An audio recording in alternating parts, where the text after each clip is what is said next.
Good morning, everybody, or if you're on the East Coast, good afternoon. I'm very excited to be joining you all today on the final day of May to present the What's the Deal with .gov webinar, our weekly webinar. My name is Chris Ryan. I will formally introduce myself here in a minute, but I just wanted to remind you all, this is a Zoom webinar, so there are some of the kind of traditional features of the Zoom webinar, like you can raise your hand, you can use the chat feature or the Q&A feature. Feel free to use any of those options. If you just raise your hand, I usually will just have to ask you like what you're asking about. So feel free to just put that in the chat of the Q&A. But if at any point you have questions, and I imagine you will, this is a big topic. There's going to be lots of really good information today. So please feel free to put in your questions. It's likely, I'm just going to warn you right now, we won't be able to answer maybe all of them today. We will almost certainly be doing some follow-up webinars on this topic, so stay tuned for those. Let's go ahead and just dive in. I'm really excited to share this all with you and get you excited for .gov of all things. So we'll really kind of run through the gamut of what a .gov domain is, why it's important, all that kind of fun stuff. Even especially how to apply for it. One thing I just want to also warn people of is if you're looking for specific information for state level, kind of .gov, so .ca.gov, .co.gov, .fl.gov, what have you, we'll be a little bit light on that information. We will touch on that in the topic today, but today we're really focusing on kind of the federal program for the .gov application, which is kind of the default that we're sort of seeing and the one we recommend for everyone to pursue right now. That may change in the future, but right now we're kind of seeing a broad push for this federal kind of way of doing it. And the application system works great. So I think it'll be just fine for all you guys too. So as a reminder, if you guys have other platform related questions, we do have unlimited support for all of our Streamline users. So you can always reach out to us, support@getstreamline.com. There's our customer hotline as well, 916-238-1811. And of course, if you're logged in, you can always submit a support ticket or check out our knowledge base through the support tab. So if you have questions that go beyond what we're talking about today, please feel free to reach out and do that. But today we're talking about .gov. And .gov is a, kind of what people might call a domain extension. The technical term for it is a TLD or a top level domain. Other TLDs include things like .com, .net, .org. Many of you have those already. And so .gov is just another type of, kind of TLD, if you will, another type of domain extension. But this one is special. It is for government agencies only, of which all of you are included.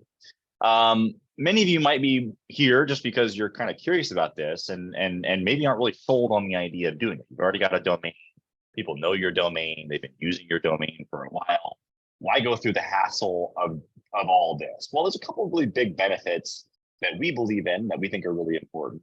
That we think it definitely makes it worth the hassle, both in the short term and the long term. So the short term benefits are going to be, or really more local benefits are just going to be more trust. .gov has a little bit more gravitas, just like .org kind of, we generally recommend that versus the .com. Again, it doesn't make a huge difference, but .org to people just feels a little bit more, like, service oriented versus a .com. You're almost expecting to have to buy something when you go to that website. Well, we don't want people to feel that way when we go to a special district site, right? That's why we've always emphasized, we'll try to use a .org. Well, .gov is really the next level of that, of just really, solidifying your status as a government agency.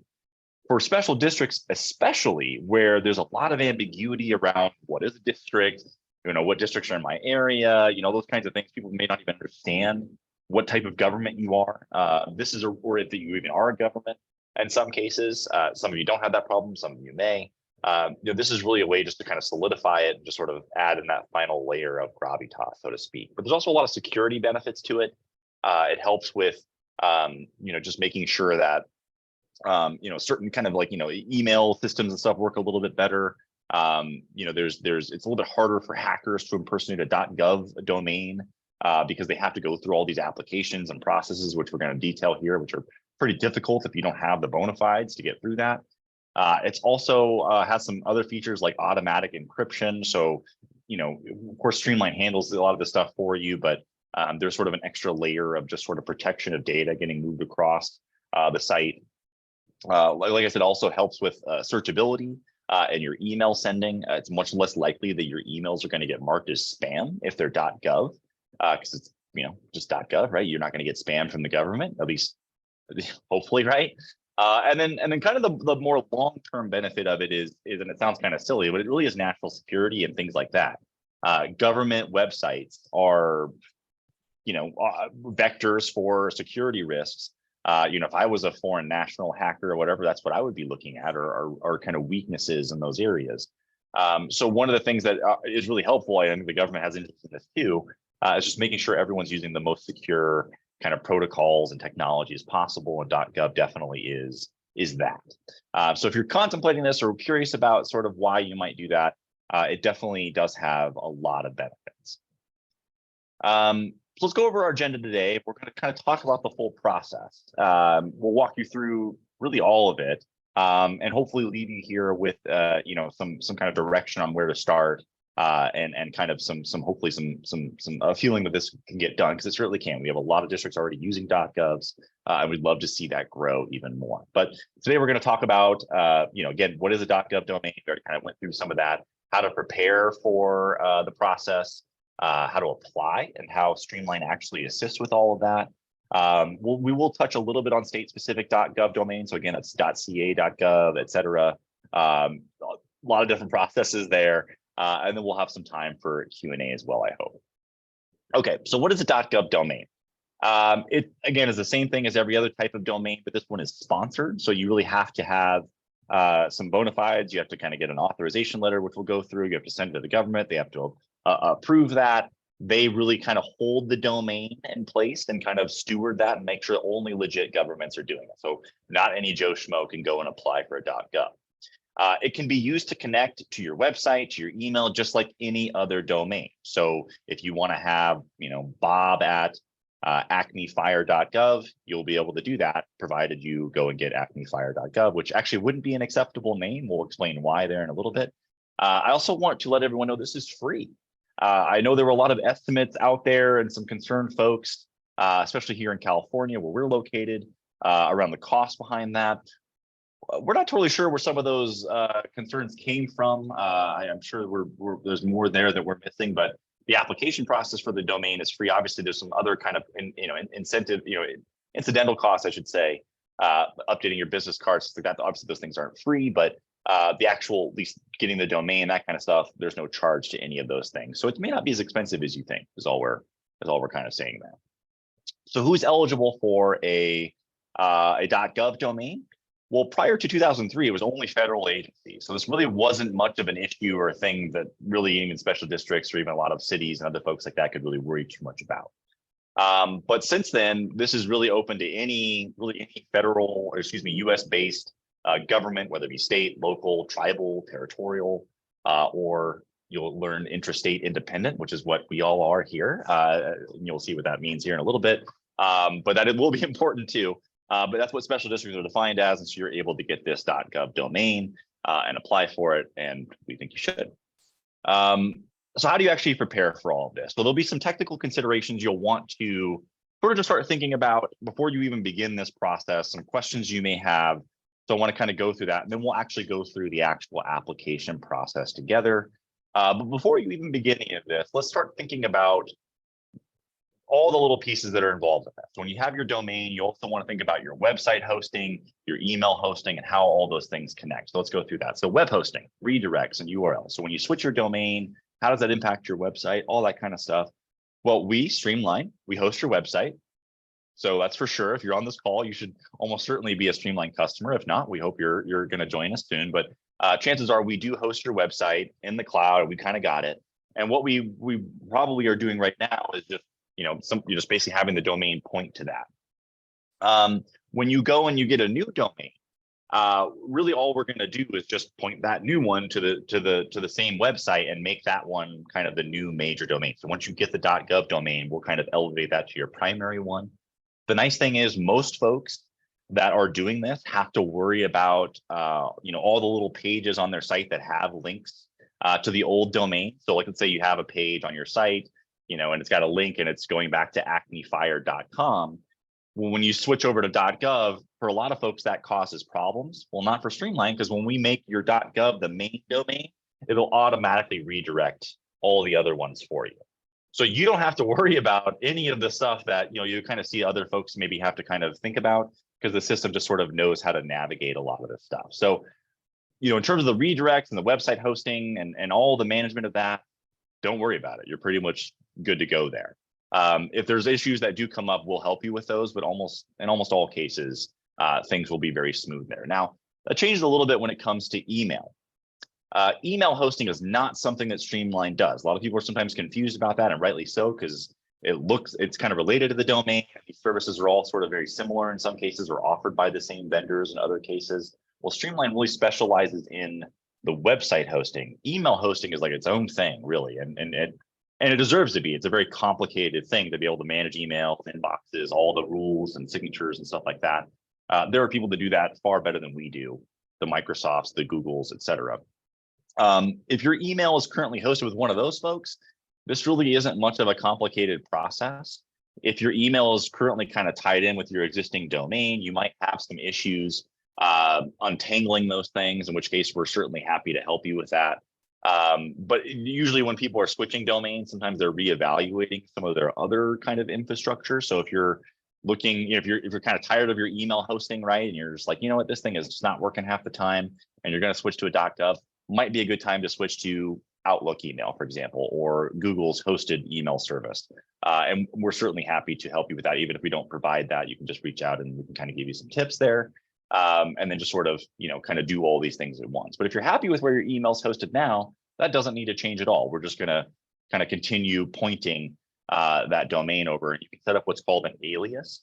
So with prior, kind of like, let's say that people still have like your old business cards, right? It's, chris@acmefire.com. You can set up an alias through your email hosting that will sort of, still forward it on to your new email, which will be, chris@acmefire.gov, something like that. So you can still kind of, not worry about those old domains that are still out there.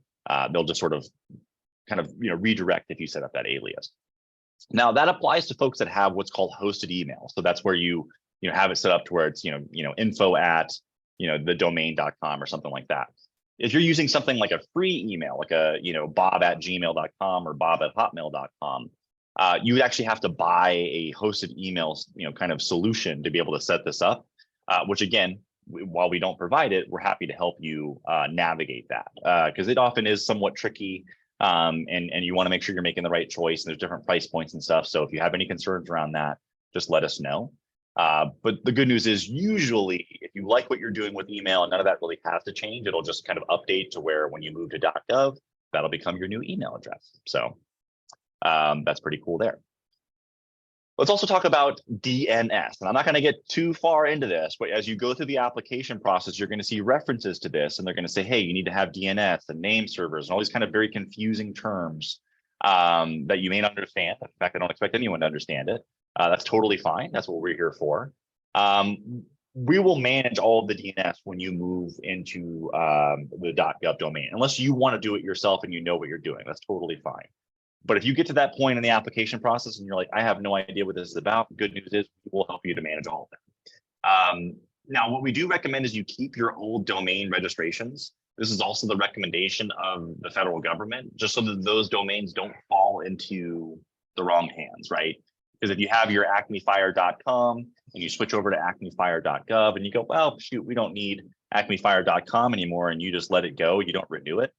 Well, anyone can just come and grab that domain and then put whatever they want on that website and claim to be you. And it would be kind of hard for the average person to know maybe that that's not you anymore. So you want to keep that domain. And then what we can do, like I said, is just make sure that it just redirects to the new primary one and no one can mess with it. Now, it might add a little bit of cost or things like that, but again, there might be more cost if you don't do that. So it's definitely a recommendation that we have.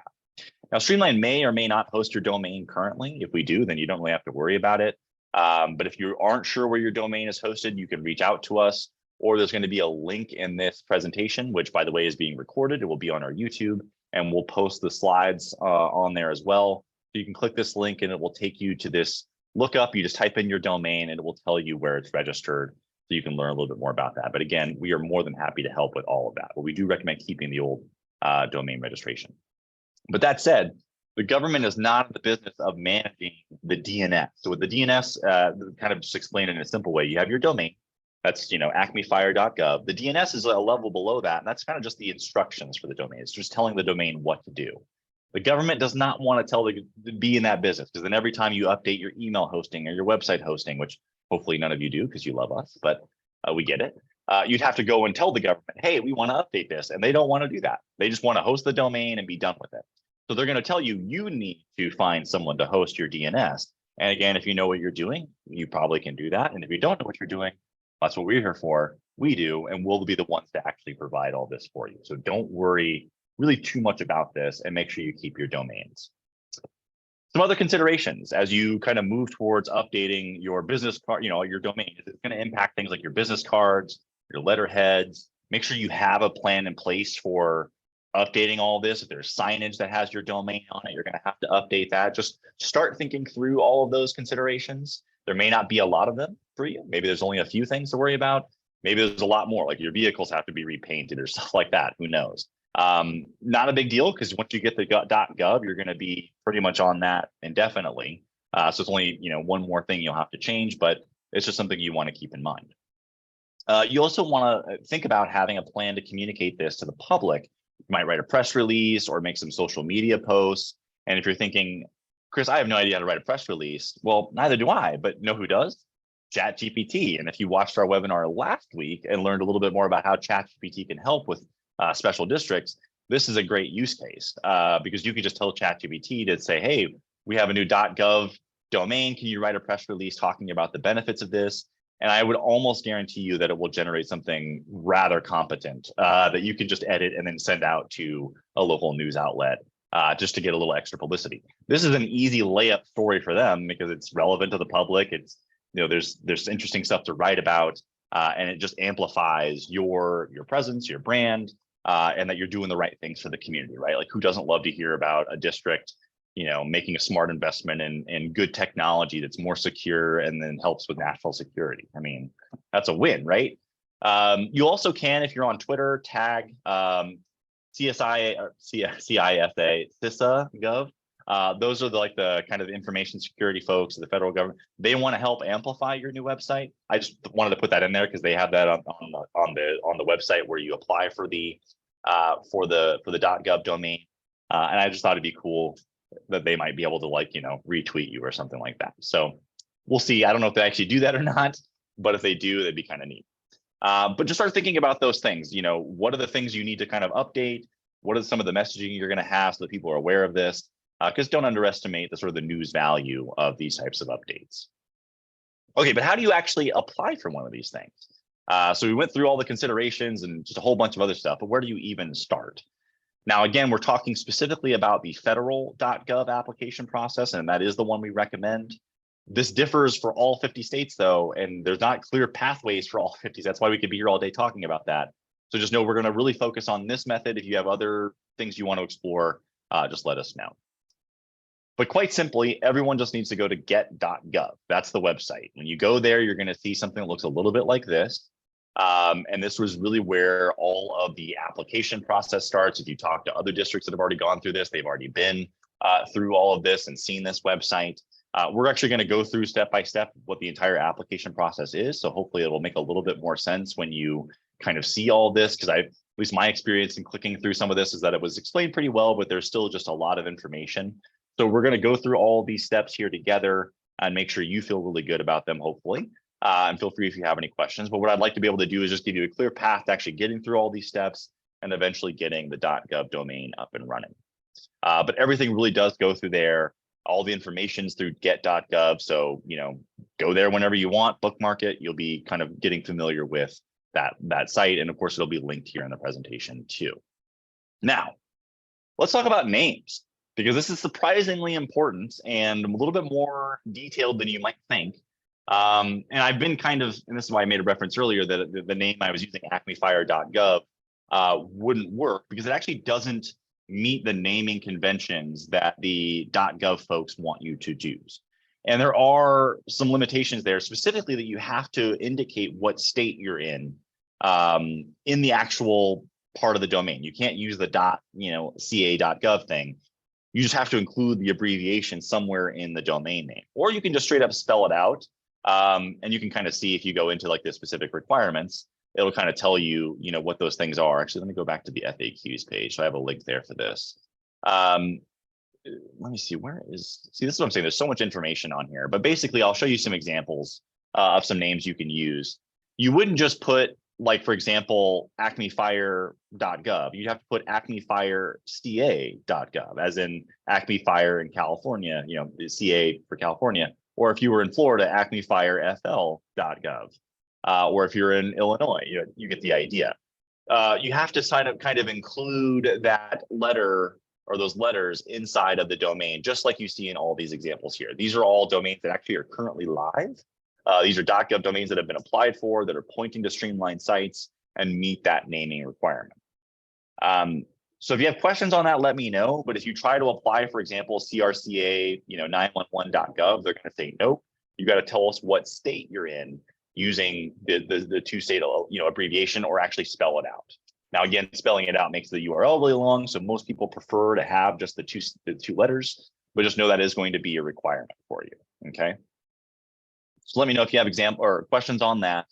There are FAQs, like you said, like I kind of saw, and there's some specific requirements if you want to read through more of those. They don't really give you the best examples though. Like this one says Colorado ARTA, but I don't even know what ARTA is. It just makes it sound kind of, text share TX, that makes sense. But chances are you're going to do something like, Acme Water, or.gov or something like that if you're up in Oregon. If you have questions on names, if you're curious about feedback on that, you can also ask us. But chances are you have probably a pretty good idea of what this would be.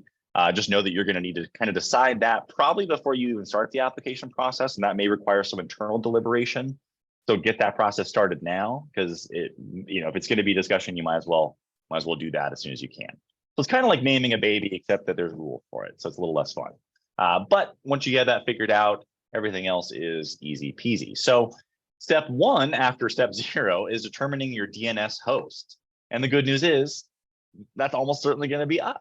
Again, unless you really want to do it on your own, if you know what you're doing, you can. If you don't know what you're doing, you do not need to worry about it. In fact, you don't even need to get this set up before you start the application. You just need to know that someone's going to do this for you, and that's us, or specifically me there. So just continue with the application knowing that we got your back, okay? But that will be something you'll see in the step-by-step guide in the application process. Then you're going to want to prepare something called an authorization letter. So the federal government wants you to send this authorization letter as proof that you are in fact a legitimate government agency. So this is kind of the first major thing you'll have to kind of submit. Each of these authorization letters differ by government type, and there is a template just for basically special districts, or what they call intrastate independent entities, but that's basically a fancy word for special districts in our case. The template is literally linked to right here from the presentation. So just click on this and you'll be able to go in here, and this is the actual template. What they want you to do is just copy and paste this into a word editing program like Word, replace all the relevant fields there, and then have someone sign it. And that person that needs to sign it should be the highest ranking kind of executive. So the president, director, board chair. Some of you that are working more closely with the counties may need to have someone from the county sign it or something like that. Consult internally to figure the best person out for that. Again, ask us if you have questions, but chances are you'll kind of have a good idea who that person is who needs to assign the authorization letter. It does need to include some originating information about how your district was formed. So you'll want to include some of that information as well. They just want to make sure that you are again a legit government. You also need to include a reference to your geographic area. You may need to include your mapping information and stuff like that. Once you fill out the template, they want you to save it as a PDF on official kind of letterhead for the district, and then you literally just email it to registrar@.gov.gov, and that's it. Part of this authorization letter, and again, please let me know if you have questions on this, is you need to indicate some contacts. And this is kind of important. There are 2 contacts you have to indicate. They can't be the same person. So you need to have an administrative contact. This is someone who's really responsible for managing the website, basically. That should be someone on your staff almost always. You also need to have a technical contact who's usually in charge of managing the DNS. This can be us. It should probably still be someone on your staff. Obviously, that person can communicate with us for any needed changes. But just for simplicity's sake and keeping everything organized, we do recommend that it's still someone on your staff. If you're just a 1-person district, though, let us know and we can kind of step in. But if you have at least 2 people, we would ask you to kind of divide those up between you, even though we'll still be managing the DNS. So just know that you'll have to identify 2 different people one way or the other. If you have questions or concerns around that, please let us know. That's on the authorization letter, though. So you'll see here's the template. Again, you just copy and paste all this into your Word editor, and you'll indicate those administrative and technical contacts here. Now, there is a recommended security contact. We'll talk about that later on. It's not required, but it is recommended that you include that. And then once you have, basically your domain name figured out, which you'll have to include in this template, you have your contacts figured out, you're then able to email that in to registrar@.gov.gov, which will then kick off the process. So then you wait, okay? So you're gonna wait a little bit. I don't know exactly how long it takes them to do this part, but what they're gonna do is just make sure the authorization letter is legit, and they're gonna create accounts for both of those contacts. Once those accounts are created, they'll send you an email and say, hey, now we want you to log into this .gov registrar site. It's kind of a different looking website. It's still connected to the get.gov site. It looks like it's from like 1992. I don't know why.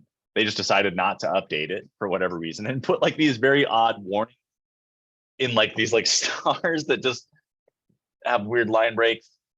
I don't know. I don't know why the get.gov site is so fancy and this one is not, but it is legit nonetheless.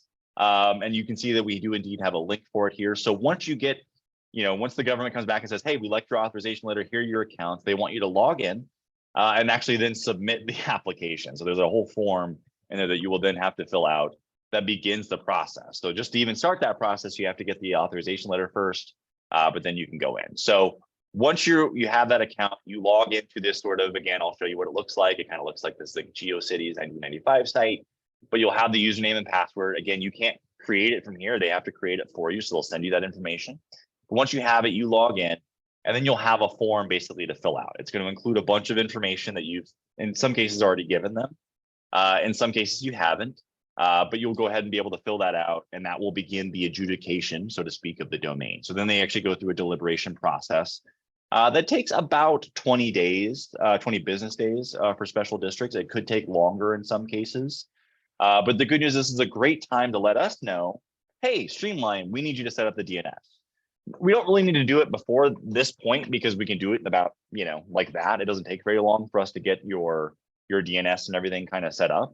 But now is a really good time while they're kind of going through that process, because at any point we can go back in and plug in the DNS. It's not required for the form and everything to get submitted and for everything to kind of go through. So just know that it's going to take about a month, really. If you think about 20 business days, it's about a month or so, maybe 4 or 5 weeks before this will be a thing. So the sooner you get on it, the better. Note that the requirement, as far as we can tell, it's not going to go forward here, in California. It looks like it is a requirement in places like, Utah, maybe in other places, but, the sooner you get started on this, probably the better. But it's not exactly like a 5-month process either. So just kind of, budget accordingly. Again, if you want us to set up anything DNS related, just email us, support@streamline.com, or submit a ticket. It's a great time to say, hey, we're working through the application process. You guys do what you need to do. We'll happily get on it on our end and then set it up and shoot the information over to you. What is that information? So the last step really in terms of just getting everything going. So once the approval and everything is ready to go, yada, yada, yada, there's going to be a part of the form that says, hey, give us your name servers. We will give those to you. You don't even need to think about what those are. They're just 4 weird looking URLs that we're going to give you, basically, and you're going to plug those into the form and hit save. As soon as you do that, that's going to kick off the process that will eventually launch the .gov domain. That all happens through the .gov registrar site. So you will, once you get approved and get an account for this, You'll come back here and just keep putting in the information, but this is where we'll ultimately send you back with that DNS info to input. And essentially that launches the website. As soon as you click save, like I said, that will start the process. And what we recommend is notifying us of this, because there's a few other little steps we'll have to do on our end to finalize things. So please, as soon as you click save on those name servers, on those DNS changes, email us, just say, hey, we made the change. We will monitor and make sure that that propagation is working correctly. And then we'll finalize the launch process on our end. Usually it's live within about 24 to 48 hours of you clicking that button. But if there's going to be any issues or anything like that, we'll let you know. But that's really the process. And then you're live in the world. So we'll definitely confirm all of that and stuff with you. And there's some best practices to go through, but I just want to pause really quick. Any questions about any of this? I want to review this really quick, just so we're all on the same page before we move on. But if there are questions on the process so far, definitely let me know. So just again, step 0, that's why before you even start with anything, think about your name. You know, this might be a challenge for some folks. I know it's a challenge even without some of the requirements. Like I've sat down with districts trying to think about the process of coming up with a domain name. So you may want to start this conversation early and include us if you have questions. We're your DNS host, so you don't have to worry about that. Make sure you start prepping that authorization letter, get it into Word, get it edited, figure out your contacts, and then shoot that off to the registrar folks so you can get the kind of the clock ticking a little bit. And again, if you have questions on contacts, stuff like that, please let me know. Then once you get those accounts, you log into this old looking website to fill out the form and get the real approval going. And then let us know so we can get your DNS stuff going. We enter that DNS stuff and you are live to go. So we had a couple questions that came in. So Jennifer said, when will you post this YouTube on YouTube so we can access the link? As soon as it's done today, I will try to get it posted. We will also probably include some follow-up information in our newsletter next month too. So we'll make sure you have access to all these links and everything one way or the other. But great question, Jennifer. Bob said, can I have a recording of this for my admin to watch? Absolutely. So we post all the recordings for our weekly webinars to our YouTube channel, which I will show you before we wrap up today, because I always like to plug it. I'd love to have more subscribers too. So we will make sure you guys all see where this is recorded. So I know it's a lot of information, like I warned you about, but fortunately it's all referenced here so you can come back to it later on.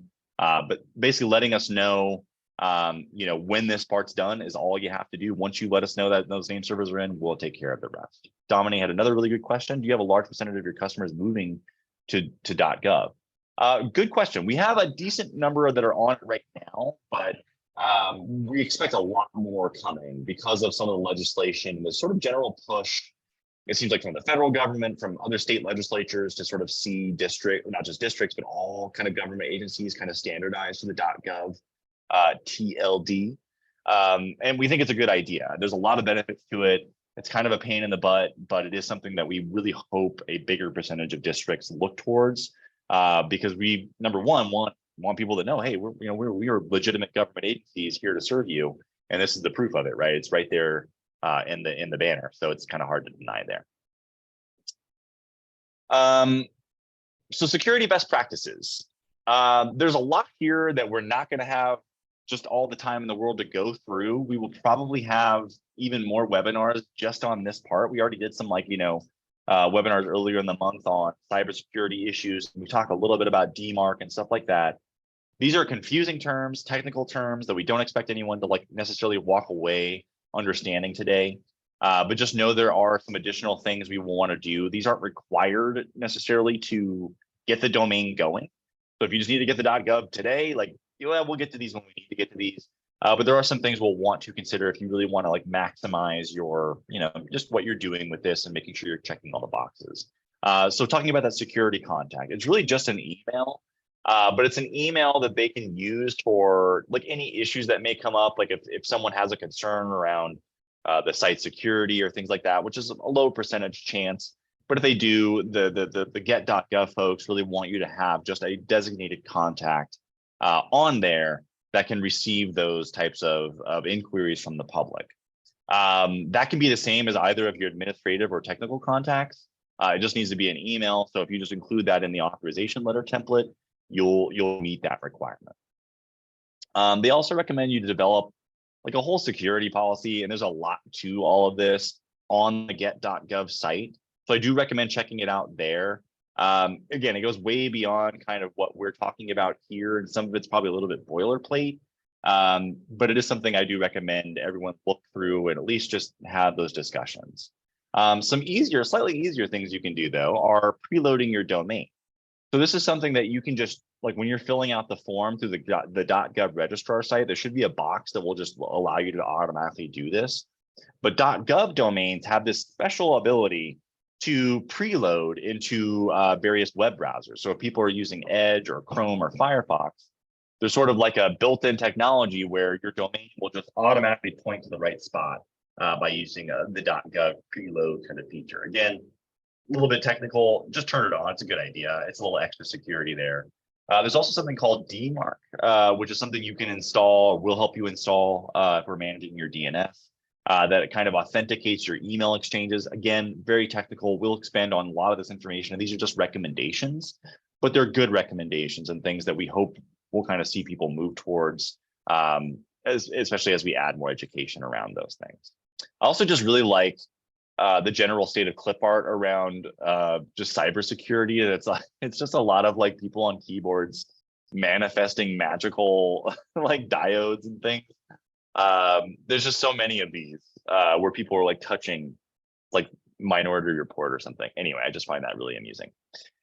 Let's talk about state-specific domains. I know a lot of folks have questions about those. If you're in California, should you get a .ca.gov or should you get a .gov? If you're in Utah or really any state, right? Which one should you get?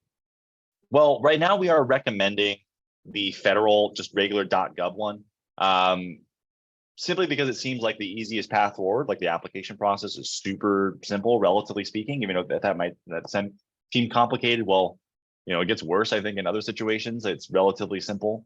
It also seems to be what everyone's kind of moving towards. I don't know if there is a good standard in place for every single state.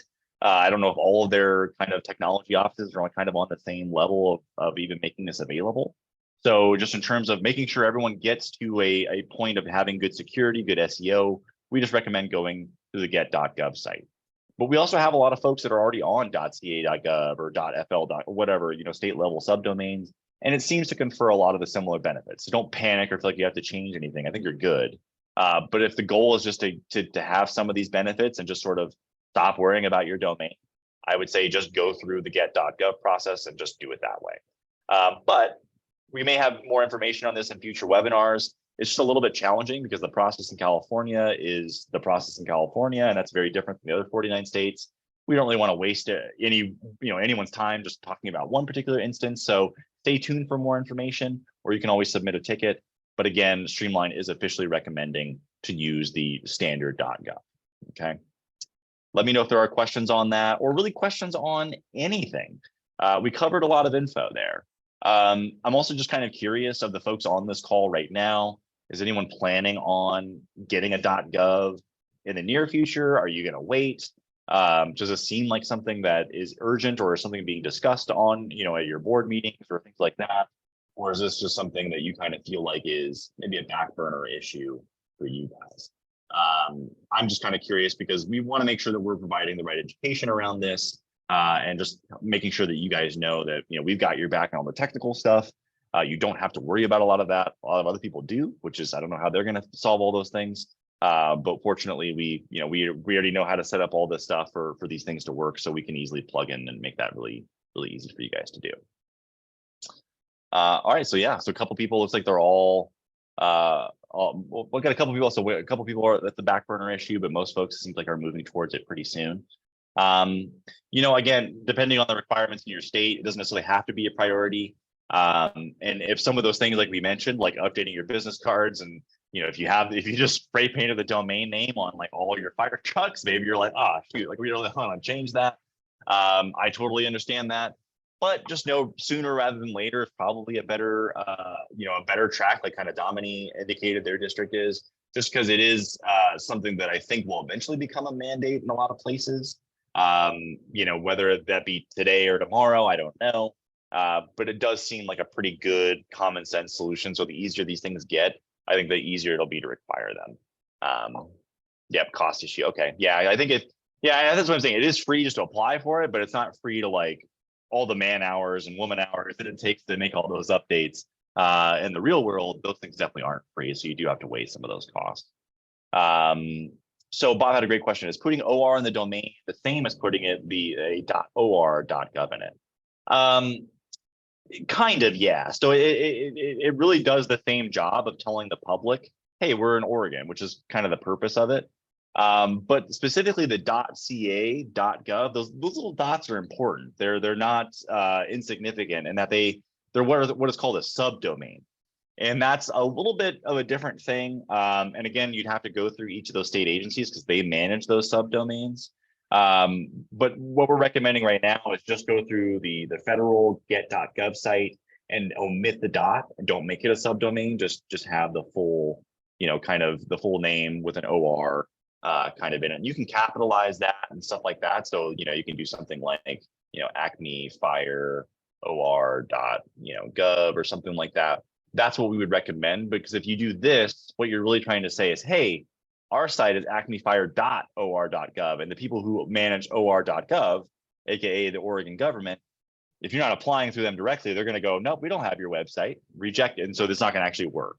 So if you go through the federal government, they're going to set it up this way, and that still does the same job as telling people, hey, this is where our district is located, which is kind of the point of that. I think it's really important. Special districts are fundamentally geographic in nature. You have a specific area you serve. So I think it makes sense to at least indicate, kind of generally speaking, what state you're in. But I imagine a lot of people will have stuff like this, and it might get more difficult where it's like, San Miguel Fire, or San Miguel, like, communities. For some places that have like really long, names, you might have to kind of get creative. But even something like this, doesn't look, I think it looks pretty good as long as you kind of capitalize it. It's easy to kind of distinguish, what's in that URL. So, cool. Well, if you have any follow-up questions for us, Dominique just submitted another one. So will applications that are on your current websites be affected by the .gov? These applications that are currently used, gotcha. So like little plugins and things like that. It shouldn't, but it's possible. So it just kind of depends on how, like, what we're talking about specifically. So just to kind of to broaden the question for everybody, some of our sites feature third-party embeds or plugins or things like that. Not all of them do, but some of them do. And Dominique's wondering, will switching the domain impact the usage of any of those, or will they break or something like that? It's possible, not likely that they would. We might want to just do a quick review. And so as we're setting up your name servers, I think it's a good time for us to just sort of do a quick look on your site. So if you have any suspicion that anything on your site, any kind of third-party embed you've worked with us to include or anything like that might have an issue, when you're requesting and going through the application process, I would recommend just saying, hey, can you do a quick review? When you're setting the name servers with us or just notifying us, we'll go ahead and check for that. If so, it'll be a simple update, just like literally going into like Montecito, for example, and just updating your domain or something like that. For the payment platforms, it really shouldn't have any impact on those things. Anything is Streamline specific, if that's what you're talking about, is like the Streamline payments. All of those things will update the domain pretty much automatically. I think we have a pretty good system for like redirection and stuff like that. So, cool. Well, if you have any other questions, please let us know at support@streamline.com. And there's also support though for the get.gov folks. So you can just email them at registrar@gov.gov, or they have a phone number as well.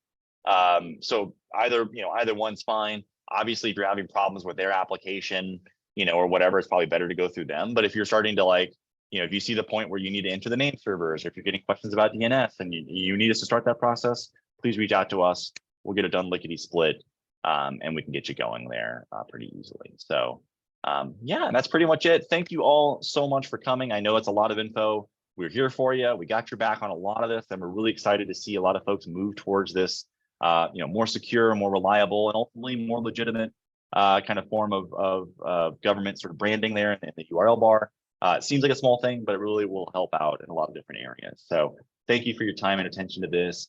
Have an awesome week. We will not see you next week because we will be taking a break at the beginning of the month, just because I need it. But we will start up again the second week of June. Next month, we'll have a lot more webinars, probably on topics of accessibility, maybe some follow-ups from this. But if you have ideas or requests on webinars and topics and ideas you want to see us talk about, please don't be shy. Email us and let us know. We'd love to hear what you think. So thanks, and have a great rest of your day. Bye, everybody.